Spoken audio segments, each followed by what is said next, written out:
चंद्र समान उज्ज्वल रूप है जिनका मस्तक शोभित मुकुट चंद्र घंटा सिंह सवार कर क्रोध दिखाएं असुरों को पल में नष्ट कराएं। दुष्ट नाशिनी करुणा की देवी माँ चंद्रघंटा सबकी सुखदाई सब मिलकर प्रेम से बोलिए माँ चंद्रघंटा की जय। आप सभी को चैत्र नवरात्रि के तीसरे दिन की हार्दिक शुभकामनाएं। नवरात्रि में तृतीय तिथि के दिन माँ चंद्रघंटा की पूजा की जाती है। यह माँ दुर्गा का सौम्य और रौद्र दोनों ही रूपों का संगम है। माँ चंद्रघंटा के मस्तक पर अर्ध चंद्र सुशोभित है जिससे इनका नाम चंद्र घंटा पड़ा और यह सिंह पर सवार है। माँ की द भुजाओं में माँ ने अस्त्र शस्त्र धारण किए हुए हैं। यह शत्रुओं के विनाश और भक्तों की रक्षा करने वाली देवी है। माँ चंद्रघंटा की उपासना से भय मानसिक अशांति और नकारात्मकता का नाश होता है और साहस आत्मबल और दिव्य चेतना की प्राप्ति होती है। आइए प्रिय श्रोताओं, आज माँ चंद्रघंटा की पूजा विधि और कथा को विस्तार पूर्वक जानने से पहले माँ चंद्रघंटा की पूजा के शुभ मुहूर्त के बारे में जानते हैं। नवरात्रि में तीसरे दिन माँ चंद्रघंटा की पूजा तृतीय तिथि के अनुसार की जाती है और इस बार तृतीय तिथि 31 मार्च दिन सोमवार को पड़ रही है। इसी दिन द्वितीय तिथि भी है। तृतीय तिथि प्रारंभ होगी 31 मार्च सोमवार सुबह 9:01 से, जिसकी समाप्ति होगी 1 अप्रैल मंगलवार सुबह 5:04 पर। तो इस बार 31 मार्च सोमवार को माँ चंद्रघंटा और माँ ब्रह्मचारिणी दो देवियों की पूजा एक साथ की जाएगी। 31 मार्च सोमवार को सूर्योदय होगा सुबह 6:02 पर, सूर्यास्त होगा शाम 6:38 पर। इस दिन अश्विनी और भरणी नक्षत्र का शुभ योग भी बन रहा है। यह दोनों ही बहुत ही शुभ नक्षत्र माने जाते हैं। अश्विनी नक्षत्र दोपहर 1:04 तक रहेगा, बाद में भरणी नक्षत्र प्रारंभ हो जाएगा। राहुकाल जो कि अशुभ समय होता है सुबह से 7 से 9 बजे तक रहेगा। अमृतकाल रहेगा सुबह 7:02 से 8:04 तक। अभिजीत मुहूर्त दोपहर 12:06 से 12:55 तक। ब्रह्म मुहूर्त का समय सुबह 4:46 से 5:34 तक रहेगा। माँ चंद्रघंटा की पूजा करने के लिए सुबह का मुहूर्त सुबह 5:04 से 6:01 तक। शाम की पूजा का शुभ मुहूर्त शाम 6:38 से 7:47 तक रहेगा। गोधूली मुहूर्त, जिसमें शाम की पूजा करना सबसे जल्दी शुभ फलदायी माना जाता है, शाम 6:37 से 7 बजे तक रहेगा। माँ चंद्रघंटा की पूजा करने के लिए सुबह जल्दी उठकर स्नान करने के बाद मंदिर की साफ सफाई करके गंगाजल से शुद्धिकरण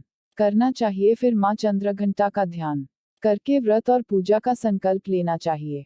माँ चंद्रघंटा को लाल, सुनहरा और पीला रंग अत्यंत प्रिय है। माँ का प्रिय भोग दूध, खीर और शहद है, तो माता के प्रिय रंगों का पूजन सामग्री में अधिक से अधिक प्रयोग करें और इसी तरह के धारण करके आपको माँ की पूजा भी करनी चाहिए। सबसे पहले शुद्ध घी और कपूर का दीपक जलाएं, फिर पीले और सफेद फूलों की माला माँ को अर्पित करें, या जो भी मौसमी फूल आपको मिल जाए वह आप माँ को समर्पित कर सकते हैं। ओम हम चंद्रघंटाय स्वाहा मंत्र का 21 बार जाप करें। माँ के मंत्रों का जाप करने के साथ ही स्तुति पाठ करें, और अगर आपके पास रुद्राक्ष की माला है तो आप हर दिन नियम से नवरात्रि के दिनों में एक माला जाप भी माँ के बीज मंत्र के साथ कर सकते हैं। माँ चंद्रघंटा का ध्यान करके आपको रुद्राक्ष की माला से जप करना चाहिए। माँ चंद्रघंटा अपने सभी भक्तों के भय को दूर करने वाली है। घर से नकारात्मक ऊर्जा को दूर करने और भय से रक्षा करने के लिए मंदिर में पूजा करने के साथ साथ घर में कपूर और लौंग का धुआं करें और माँ चंद्रघंटा का ध्यान करें। फिर श्री दुर्गा सती के तीसरे दिन के अध्यायों का पाठ या श्रवण करें, कथा का पाठ करें और सबसे अंत में कपूर जलाकर आरती करें। माँ चंद्रघंटा का पूजन मंत्र है ओम देवी चंद्रघंटा नमः। प्रार्थना पिद्स प्रवरारूढ़ चंद को पास्त्र कहता प्रसादम तनुमयम चंद्रघंटे विश्रुता स्तुति या देवी सर्वभूतेषु माँ चंद्रघंटा रूपेण संस्थिता। नमस्तस्ये नमस्तस्ये नमः। माँ चंद्रघंटा का यह दिव्य रूप हमें शक्ति और धैर्य का संतुलन बनाए रखने की सीख देता है। जीवन में कई बार डर, चिंताएं और बाधाएं आती हैं, लेकिन माँ चंद्रघंटा की कृपा से हम हर समस्या का सामना कर सकते हैं। माँ की उपासना से हमें साहस, आत्मबल और सकारात्मकता की ऊर्जा प्राप्त होती है। कथा के अनुसार जब देवी पार्वती ने घोर तपस्या कर भगवान शिव को प्रसन्न कर लिया, तब देवताओं और ऋषि मुनियों ने उनके विवाह का आयोजन शुरू किया। भगवान शिव कैलाश से अपनी अनोखी बारात लेकर निकले। यह बारात सामान्य नहीं थी, इसमें भूत प्रेत पिशाच राक्षस नाग यक्ष किन्नर और अघोरी शामिल थे। भगवान शिव के शरीर पर भस्म लगी हुई थी, बाल जटाओं में बिखरे थे और गले में नाग लटक रहे थे। उनका यह अद्भुत रूप देखने वालों को भयभीत कर रहा था। राजा हिमालय के महल में उत्सव का माहौल था। देवी पार्वती का श्रृंगार किया जा रहा था। जैसे ही भगवान शिव की बारात नगर के द्वार पर पहुंची, सभी लोगों ने देखा कि दूल्हे के रूप में भगवान शिव अत्यंत भयंकर दिखाई दे रहे हैं। तब राजा हिमालय और रानी मैना देवी भगवान शिव को देखने पहुंचे। देखकर वे आश्चर्यचकित रह गए। भगवान शिव का यह रौद्र रूप उन्हें स्वीकार नहीं था। मैना देवी अचेत होकर गिर पड़ी और विलाप करने लगी। हे देव, यह क्या हुआ? हमने अपनी पुत्री का विवाह एक भस्मधारी अघोरी से करने का निश्चय कर लिया। राजा हिमालय भी असमंजस में पड़ गए। उन्होंने भगवान शिव से प्रार्थना की कि वे अपने इस स्वरूप को त्याग कर विवाह योग्य दिव्य स्वरूप में आए, लेकिन भगवान शिव ने कोई उत्तर नहीं दिया। फिर यह देखकर देवी पार्वती ने तुरंत ध्यान लगाया और अपने चंद्रघंटा स्वरूप को प्रकट किया। उनके मस्तक पर अर्धचंद्र तमक रहा था, उनकी आंखों में दिव्य प्रकाश था और वे अपने 10 हाथों में अस्त्र शस्त्र धारण किए सिंह पर सवार थी। उनकी शक्ति और तेजस्विता से पूरा वातावरण गूंज उठा। उनके शरीर से अद्भुत प्रकाश निकलने लगा, जिससे देवताओं और ऋषियों को भी उनकी महिमा का दर्शन हुआ। मां चंद्रघंटा ने अपने तेज से पूरी बारात को भी प्रकाशित कर दिया। भगवान शिव की भूत पिशाच से भरी बारात अब साधारण सी प्रतीत हो रही थी। तब उन्होंने भगवान शिव से कहा, हे नाथ, यदि मेरे तप का फल सत्य है, यदि मेरा प्रेम शुद्ध है, तो आप अपने इस रौद्र रूप को त्याग कर मुझे अपने दिव्य रूप में दर्शन दे। मां चंद्रघंटा की इस प्रार्थना से भगवान शिव ने अपना स्वरूप बदला। अब वे स्वर्ण मुकुट, दिव्य आभूषण और रत्न जड़ित वस्त्रों में सुशोभित होकर प्रकट हुए। उनके इस रूप को देखकर राजा हिमालय, मैना देवी और समस्त नगरवासी हर्ष से भर गए। इसके पश्चात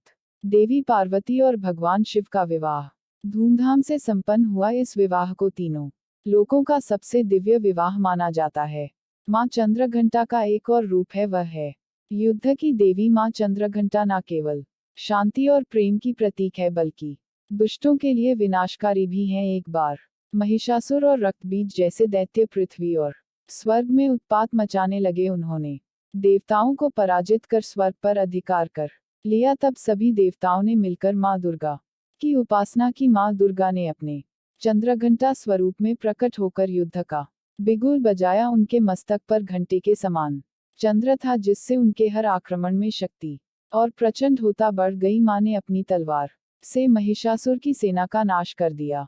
उन्होंने रक्त बीज को अपने त्रिशूल से घायल किया, लेकिन उसकी रक्त बूंदों से और दैत्य उत्पन्न होने लगे। तब मां ने अपना रौद्र रूप धारण कर रक्त बीज का सारा रक्त सोख लिया और उसका संहार कर दिया। इस प्रकार मां चंद्रघंटा ने देवताओं को उनका अधिकार वापस दिलाया और भक्तों के लिए भयमुक्त संसार का निर्माण किया। मां चंद्रघंटा का यह स्वरूप हमें दर्शाता है कि बुराई चाहे कितनी भी बड़ी हो, लेकिन सच्चाई और शक्ति के सामने नहीं टिक सकती। प्रत्येक व्यक्ति के शक्ति का एक स्रोत होता है, जिसे जागृत करने की जरूरत होती है, और जागृत करने के लिए जरूरी है मां चंद्रघंटा की श्रद्धा और भक्ति पूर्वक पूजा आराधना। आइए श्रोताओं, अब हम सभी मिलकर मां चंद्रघंटा की आरती उतारे। ओम जय चंद्रघंटा मां मैया, जय चंद्रघंटा मां सर्व जगत की स्वामिनी, सर्व जगत गत की स्वामिनी, कृपा सदा करना। ओम जय चंद्रघंटा मां अर्ध चंद्र माथे पर रूपति,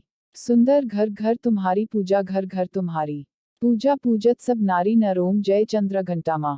नवरात्रों में तीसरी मां का ध्यान करो, मां की ममता पाओ, मां की ममता पाओ, मां की जय जयकार करो। ओम जय चंद्रघंटा मां 10 भुजा धारणी मैया, असुरों का नाश करे, मोक्ष भक्तों को दे मां, मोक्ष भक्तों को दे मां, विपदा नित महरे। ओम जय चंद्रघंटा मां खड्ग खप धारण, जग जननी है मां, दिव्य करे साधक को, दिव्य करे साधक को, करती मां करुणा।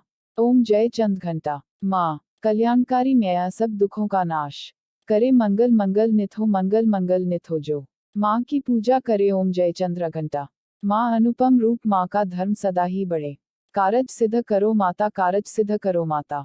द्वार तेरे खड़े ओम जय चंद्र घंटा।